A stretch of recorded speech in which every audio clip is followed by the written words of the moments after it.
Koalitsia ცვლილებებისთვის მეოთხე პოლიტიკური ლიდერი ეს წუთი-წუთზე გახდება ცნობილი ამ წუთებში სასამართლო დარბაზში უკვე ჩამოსულია მოსამართლე ზვიად ცეკვავა და ის გამოაცხადებს უკვე გადაწყვეტილებას იმასთან დაკავშირებით აკმაყოფილებს თუ არა შინაგან საქმეთა სამინისტროს შუამდგომლობას. საქმე ეხება ელენე ხოშტარიას დაკავებას 28 მარტის აქციაზე, რომლის შემდეგაც მას ღირსების შემლახავად მოეპყრნენ დიღმის იზოლატორში და სწორედ ამ დღეს ელენე ხოშტარიას პოლიციელის კანონიერი მოთხოვნისადმი დაუმორჩილებლობას და წვრილმან ხულიგნობაში ედება ბრალი. შინაგან საქმეთა სამინისტრო დღევანდელ სასამართლოს ხდომაზე ისე აყენებდა ხოშტარიას პატიმრობის შუამდგომლობას, რომ არც განსაჯელის სკამზე იჯდა თავად პოლიტიკოსი ქალი და არც მისი წარმომადგენლები კოალიციის წევრებმა სრულიად შემთხვევით გაიგეს, რომ ელენე ხოშტარიას საქმეზე მიმდინარეობდა დღეს განხილვა და სწორედ ამის შემდეგ დაინტერესდნენ რა გადაწყვეტილებას მიიღებდა სათათბიროდ გასული სანქცირებული მოსამართლე ზვიად ცეკვავა.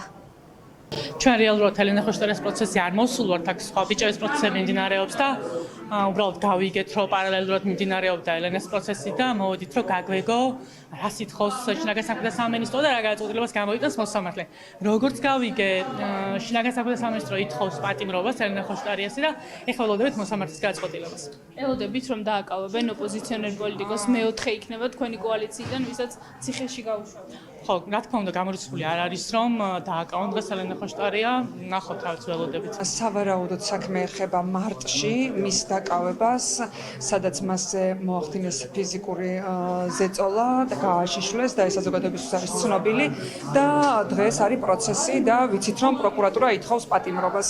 რა თქმა უნდა, ჩვენ არ ვაღიარებთ არც ამ სასამართლოს, არც ამ გადაწყვეტილებას, ამ კანონო გადაწყვეტილებას, რაც არ უნდა გამოიტანოს მოსამართლე ცეკვავამ. თავად ელენე ხოშტარია არ ესწრება ამ სწორედ ამიტომ პროცესს და ველოდებით გადაწყვეტილებას რას გადაწყვეტს. და ამ წუთებში ჩვენთვის ხდება ცნობილი, რომ სასამართლომ ადმინისტრაციულ სამართალდამღვრად გამოაცხადა პოლიტიკოსი ქალი, თუმცა შინაგან საქმეთა სამინისტროს შუამდგომლობა იმასთან დაკავშირებით, რომ პატიმრობა გამოეყენებინა, ყველაზე მკაცრი სასჯელი არ დაკმაყოფილდა და 5,000 ლარიანი ჯარიმა შეეფარდა ელენე ხოშტარიას პოლიციელის კანონიერი მოთხოვნის დაუმორჩილებლობის და წვრილმანი ხულიგნობის გამო.